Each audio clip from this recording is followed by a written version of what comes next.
Tiba saatnya Kau berkati kami dengan firman-Mu Tuhan. Dalam firman itu menjadi bagian dari setiap kehidupan kami. Dalam nama Yesus Kristus Tuhan kami sambut firman-Mu. Haleluya. Amin. Amin. Shalom. Kita buka di dalam firman Tuhan di dalam Galatia, surat Galatia pasalnya yang ketiga. Ayat pertama, 2. Kita baca sampai ayat yang sampai ayat yang keempat.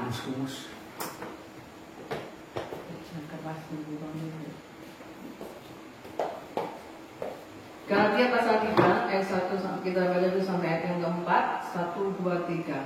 Hai orang-orang Galatia yang bodoh, siapakah yang telah mempesona kamu? Bukankah Yesus Kristus yang disalibkan itu telah dilukiskan dengan terang di depanmu? Hanya ini yang hendakmu ketahui daripada kamu. Adakah kamu telah menerima roh karena melakukan hukum Taurat atau karena percaya kepada pemberitaan Injil? Adakah kamu sebodoh itu? Kamu telah mulai dengan roh. Maukah kamu sekarang mengakhirinya di dalam daging? Sia-siakah semua yang telah kamu alami sebanyak itu? Masakan sia-sia. 5. Jadi bagaimana sekarang? Apakah ia yang menganugerahkan roh kepada kamu dengan berlimpah-limpah dan yang melakukan mujizat di antara kamu berbuat demikian karena kamu melakukan hukum Taurat atau karena kamu percaya kepada pemberitaan Injil? Ya, kita akan belajar bersama-sama ayat demi ayat. Firman Tuhan katakan bahwasanya ini Rasul Paulus menuliskan suratnya untuk jemaat di Galatia. Firman Tuhan Rasul Paulus tuliskan yaitu tentang jemaat di Galatia yang pada waktu itu mungkin mulai berbalik lagi kepada kepercayaannya sebelumnya. Nah, makanya dikatakan disebut hai orang Galatia yang bodoh. Siapakah yang telah mempesona, yang membuat dirinya itu sehingga berbalik lagi? Ya kan? Padahal Yesus Kristus itu telah disalibkan dan semua itu telah terang benderang di hadapan mereka. Mereka tahu semuanya. Bahkan sudah diberitakan bagaimana pengorbanan Kristus Yesus di kayu salib. Hanya ini yang hendak ketahui daripada kamu. Adakah kamu telah menerima roh karena melakukan hukum Taurat atau karena percaya pada pemberitaan Injil? Nah, jadi setiap orang yang menerima Roh Kudus itu karena dia percaya kepada Injil. Nah, Injil ini diberitakan. Makanya Tuhan Yesus katakan sebelum dia naik sebelum dia naik ke surga dikatakan, pergilah ke semua, jadikan semua bangsa muridku, baptis mereka dalam nama Bapa, Putra dan Roh Kudus. Jadi semuanya itu berbicara tentang pemberitaan Injil. Rasul Paulus mengatakan, jadi kalau mereka percaya itu karena pemberitaan Injil itu. Nah, dan ketika dia menerima atau percaya Yesus Kristus adalah Tuhan, maka Roh Kudus itu diberikan. Roh Kudus itu dicurahkan. Roh Kudus itu menjadi bagian dalam hidup mereka, bukan karena melakukan hukum Taurat. Betul. Jadi ketika manusia itu melakukan hukum tersebut, maka mereka berusaha lagi untuk memperoleh sesuatu supaya mereka diselamatkan. Supaya mereka tujuannya kan supaya diselamatkan.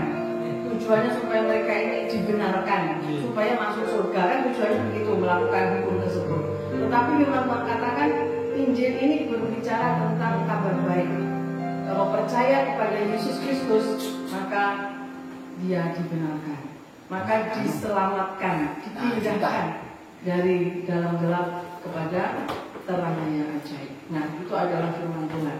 Maka dikatakan Paulus ini sampai mungkin saking jengkelnya mengatakan, sebodoh itukah? Sudah memulainya di dalam roh, apakah mau mengakhirinya di dalam daging? Nah, makanya dikatakan di sini bukan karena melakukan hukum tersebut, maka kita ini diberikan Roh Kudus atau memperoleh itu semua, tetapi karena percaya kepada Injil Yesus Kristus Tuhan. Nah, dikatakan di sini, sia-siakah semua yang telah kamu alami sebanyak itu? Masakan sia-sia. Jadi ketika pengiringan kita akan Tuhan sepanjang kehidupan kita ini kan banyak hal yang dihadapi, banyak hal yang dialami.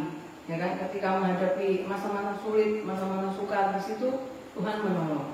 Tuhan berikan kekuatan, Tuhan berikan Roh Kudus itu memampukan. Nah, makanya Rasul Paulus mengatakan, apakah sia-sia yang sudah dialami sebanyak itu, perkara besar yang sudah dialami sebanyak itu, apakah sia-sia? Nah, jadi bagaimana sekarang? Apakah Ia yang menganugerahkan Roh kepada kamu dengan berlimpah-limpah dan yang melakukan mujizat di antara kamu berbuat demikian?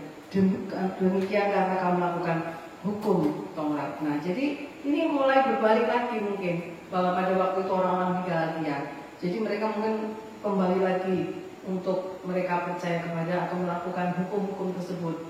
Nah, jadi dikatakan di sini Rasul Paulus menuliskan itu. Ayat yang ke-6, secara itu juga Abraham percaya kepada Allah, maka Allah memperhitungkan hal itu padanya sebagai suatu kebenaran. Jadi Tuhan ini memperhitungkan kepercayaannya itu, memperhitungkan imannya itu.